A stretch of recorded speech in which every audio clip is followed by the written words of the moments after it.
Hey, you guys. It's a pretty tough day for me today because it is the 2nd-year anniversary of passing of a very close friend of mine. Was probably one of my closest friends, Yasmina Ykelenstam, who was the founder of Healing Histamine. She and I met when I was writing my book. I approached her saying, "You've got such an incredible result or resources on histamine. You're the only one who's really talking about it like in a really research meaningful way. Can I use you as a reference in my book?" And she, of course, agreed, and we became fast friends from that point on. Yasmina passed away 2 years ago from a triple-negative breast cancer, which is a super aggressive breast cancer. Typically, women who are diagnosed with it pass within 2 to 6 months. And she lived for 2 years after the diagnosis, fought really hard. And, and for those of you who have lost someone,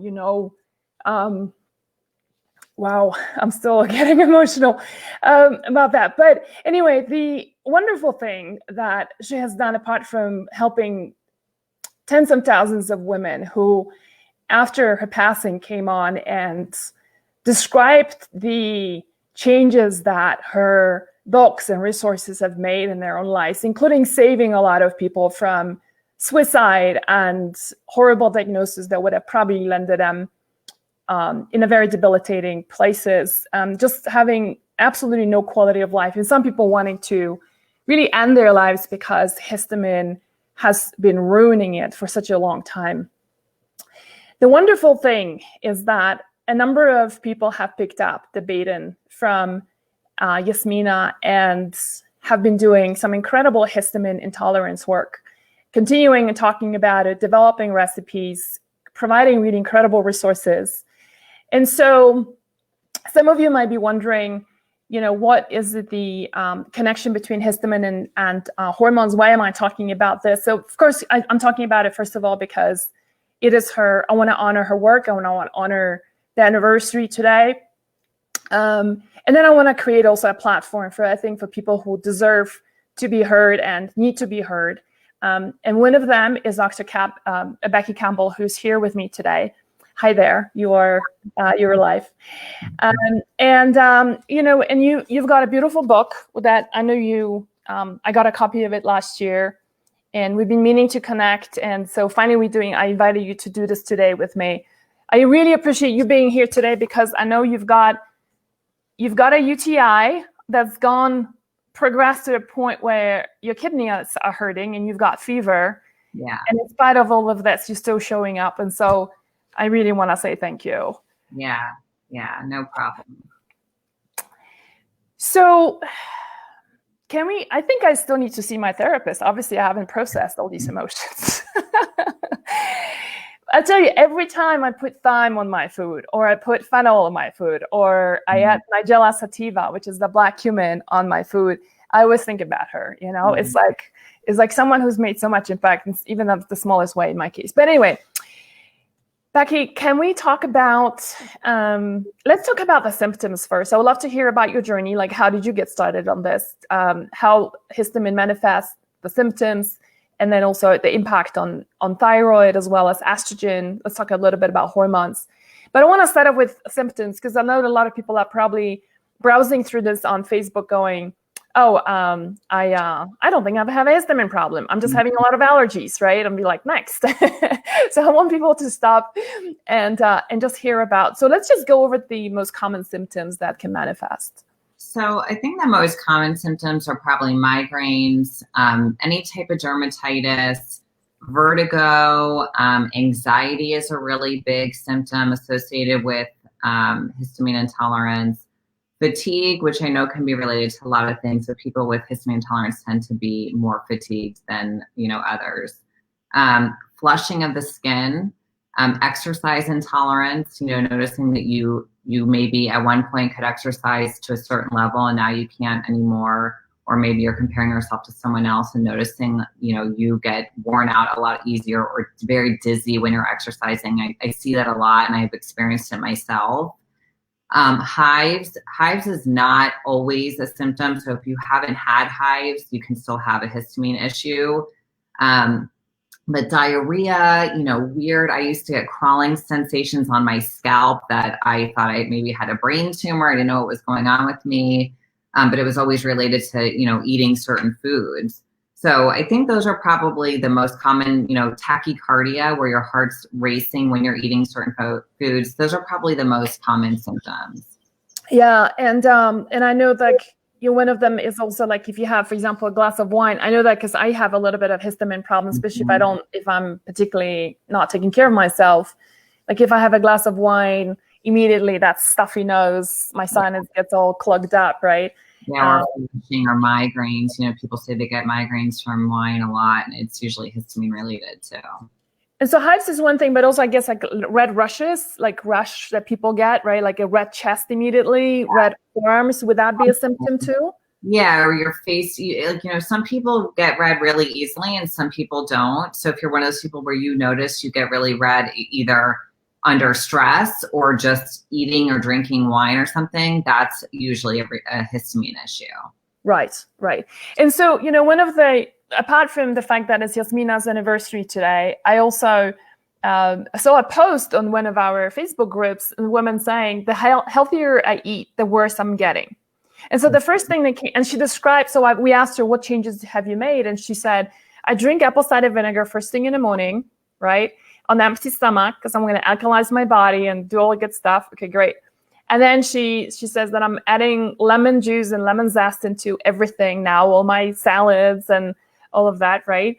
And she's been eating then, a lot of avocados and so like the list just goes on. And I'm looking at this going, that she's also been doing a lot of fermented foods. And so she's gone for the first time, bought a sauerkraut, right?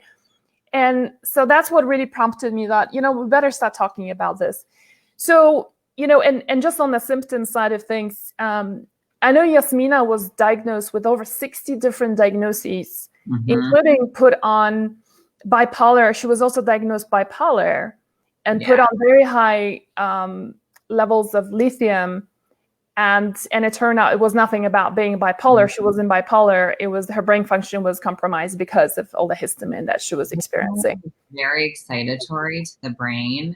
And people can definitely go into like almost a mania and then drop down into almost depression. So people get misdiagnosed with mental illness all the time. That's why anxiety is such a common symptom with histamine intolerance. And it's really a lot of the time, that's not what it is. Yeah. So how did you get into this? And what's that? Like, how did you, what was the start of your own journey? Well, even as a kid, I had like issues, just wasn't the same as other kids. Like I was very heat sensitive. I would, be outside for a little while and pass out. And I didn't know of any other friends that were doing that. Getting hives kind of out of the blue for no reason, getting migraines as a kid. And, very dizzy upon standing up, which is also a common thing with histamine intolerance. And, nobody really gave it any attention or had any, diagnosis for that. So then, later, as I was in college under an enormous amount of stress, I finally found that I had a thyroid issue and worked on a lot of stuff, to help my thyroid, including diet. But I was not eating low histamine foods. I was actually eating a lot of fermented foods, like you said, because, everything is eat fermented foods for the gut and avocado and all that stuff. So I started to feel better just from removing like gluten and dairy and that type of thing and trying to reduce stress and working on my gut health. But I was eating a lot of high histamine foods, and I love high histamine foods. They're probably all my favorite foods. So my symptoms got a lot better in some ways, like weight gain, hair loss, more thyroid type stuff. But I had some unresolved symptoms. I would notice that if I ate certain things, I would get like, it was almost like I took a sleeping pill. I would get exhausted after, or I would get some dermatitis, or I would get like, around here, I would notice like scaling of my skin. I would get, bad brain fog and, just weird random symptoms. Like I said, crawling. I literally felt like there were bugs crawling on my scalp. And I had MRIs and all this stuff done, and it was all clear. There was no answer to what I was experiencing. Wow. Yasmina was one of the people that I found out about histamine intolerance from. She was really the only person talking about it at that time. Her and maybe Dr. Afrin. Like, I think those two people is where I really started to dig in and learn about mast cell activation syndrome and all the different causes of histamine intolerance. So then once I learned about that and implemented the different things that I needed to implement, that's when I saw such a huge difference in how I felt. So that's why I got involved. Can't tell you how many comments we have. I don't know if you can see the comments. You can't. Yeah. So we have so many comments coming in, and so many people are saying, tagging other people. So I'm assuming that's because they know that somebody has got crawling up their heads or have all these other things you mentioned. Deborah saying, what? Oh my God, exactly same thing here. Just so many people can relate to what you're saying. One of the questions that's coming up from a number of people is, how do you get diagnosed? So the easiest way to diagnose histamine intolerance, you don't have to pay a lot of money for testing or anything like that. The best thing that I like to do with people, if they're not sure, is I give them a list of the most, the foods that are the highest in histamine. Like, let's say fermented foods. We know those are very high in histamine. And in my book, I have a yes, no, maybe list. So I would say start with the foods on the no list. Eat those for a couple of days. If it takes one day and you feel awful, you don't need to keep going. But if you notice an exacerbation of your current symptoms or new symptoms coming on, then you take those foods out. If you notice yourself feeling better, and it can take around, a couple days up to a week or so, and you'll notice a change in how you feel, most likely you're dealing with a histamine intolerance. And it's really just the easiest way to test it. Yeah, and like the general test, like even somebody wants to be tested by a doctor, it's very tricky, right? Because histamine kind of goes up and down, and you might not catch it at the time when it's high. Hey, you guys, the book that she's referring to, it's her book called The 4-Phase Histamine Reset Plan. It's a wonderful cookbook. It's really simple. A lot of times cookbook authors say, my recipes are really simple. And then you look at it and it's got like 30 ingredients and it takes you 45 minutes to dish out a meal. And it really is simple. One of the things that I really like about your book too is the fact that you've got Instant Pot recipes here too. That's nice. Or options here. One of the big things that Yasmina was always talking about is that if you remove every single food that's high in histamine, you're gonna pretty much drive yourself completely crazy, and that's gonna create even more stress. And one of the things she was always advocating is reduction of stress in order to bring down your overall inflammation so that your histamine tolerance improves. So it's not just through food, but stress can play a big role. Your supplements can play a very big role too. One of the things I like about your book is that I think you subscribe to the same philosophy, and I certainly do too, because you can really make yourself go crazy very quickly trying to follow all sorts of dogmatic protocols. Tell us about the list that you have, the good, bad, okay, maybes. The yes, no, maybe list.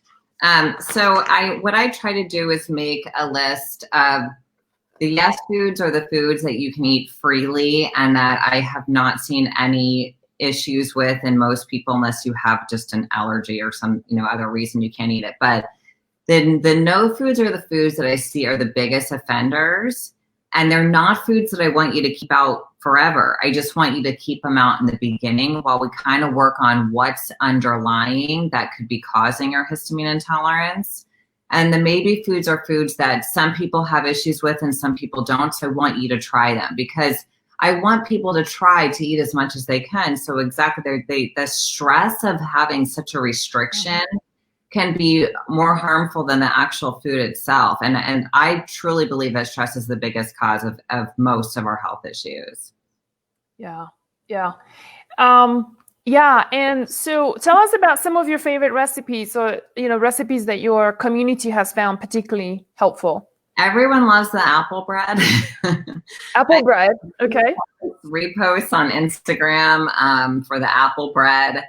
I'm not a huge dessert person. I believe that, sugar in general, no matter what form it comes in, isn't always, let's not make it a huge part of our diet. Yeah. But we believe that, you should also be able to have some stuff like that sometimes. So I did add I think I have like 5 to 7 desserts in there. So the apple bread, which are really an antihistamine food, that is the rosemary. Rosemary salt. I love this one too. That looks like a beautiful bread. So good. That bread is amazing. I used to eat, before I stopped eating gluten, this rosemary bread. And then I was like, I need to recreate that in a paleo version. And it came out really well. So that's really good. And the honey garlic chicken, people said a lot. And, I tried to use foods that were, antihistamine foods. So you're not just eating low histamine foods, but you're actually eating foods that are going to help to lower the histamine levels in your body. Okay, here we go. I found the apple bread. There you go. It's beautiful photography you've got here too going on.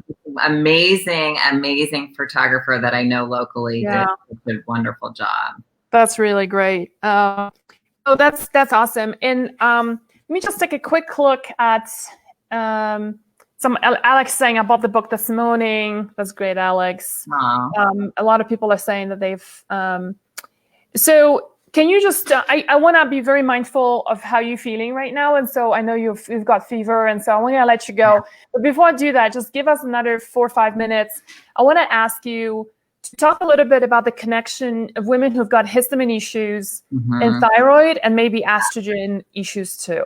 Okay, so with estrogen and histamine actually attach to the same receptor sites in our reproductive organs. So if you're getting a lot of histamine into those receptor sites, it can actually boost our estrogen levels, and vice versa. So estrogen, dominance, which is something common I see with people with histamine intolerance, can make our histamine really high in the body too.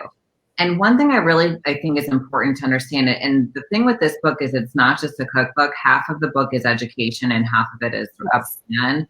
I really want people to understand that histamine is not a bad thing.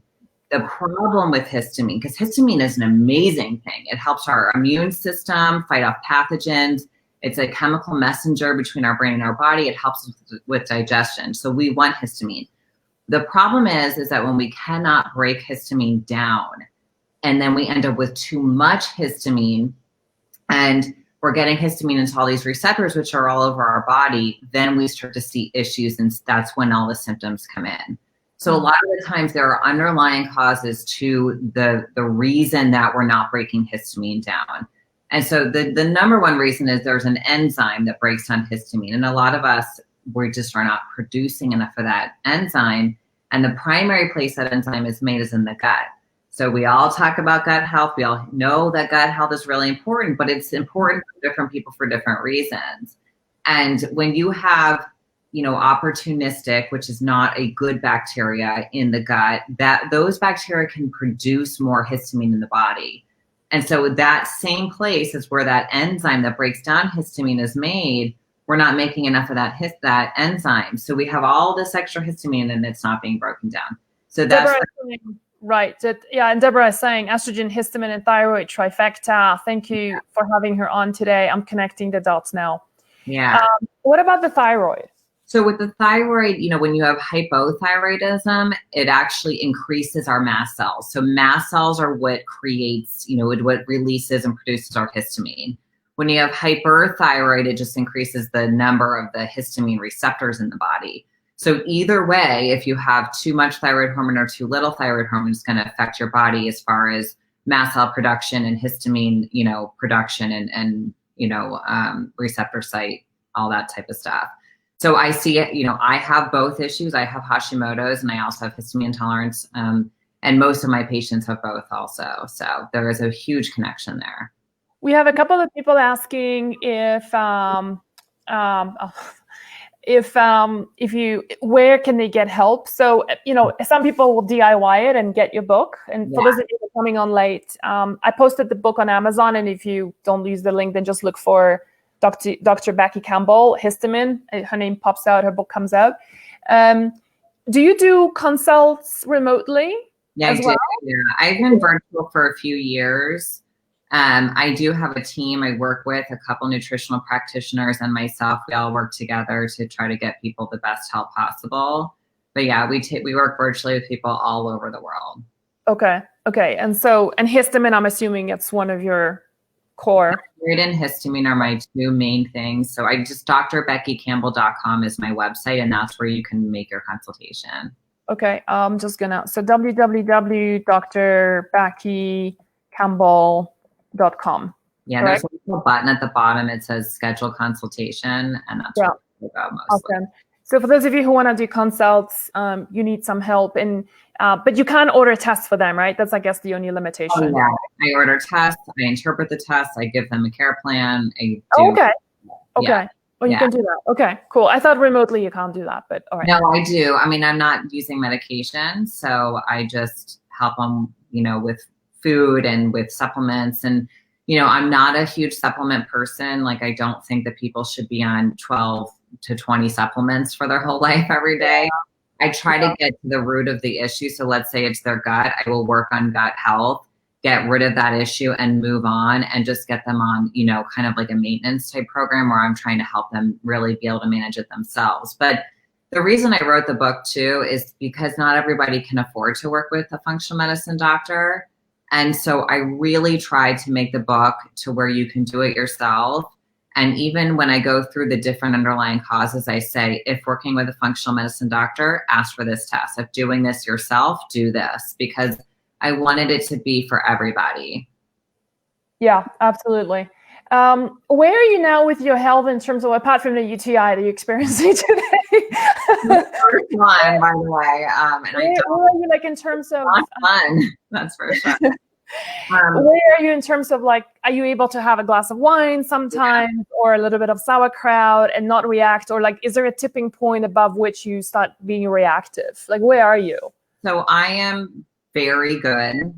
I was at a point at one time, when I was living in mold, which is one of the biggest triggers for this, where I couldn't even walk to the bathroom by myself. Wow. And I am completely what I would say, quote unquote normal. I exercise, I do whatever I want, but I still will always stick with a low inflammatory diet. That's number one for me. And then I add and take out high histamine foods as I feel I can. So let's say I'm having a really excessively stressful day. I'm not going to probably, have a bunch of sauerkraut that day. But if I'm doing pretty well and everything's fine, which I explain in the book is the histamine bucket, how full my bucket is or how empty it is.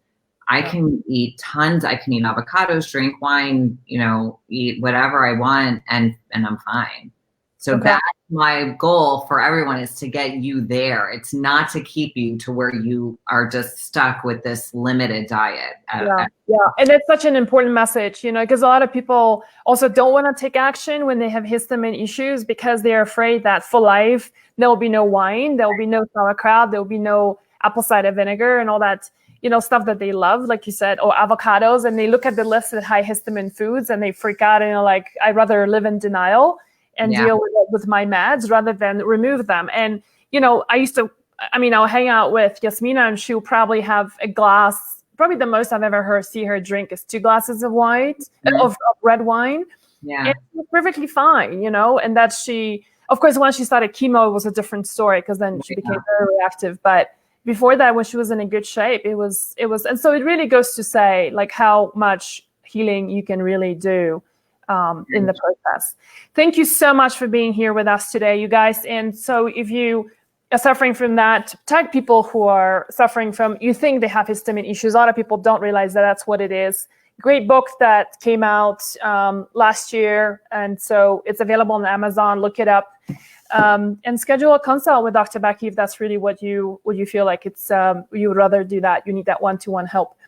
I really appreciate you being here today. Take care of yourself, and I hope everything goes well. Thank you so much. It was so nice to talk to you again. It's been a while.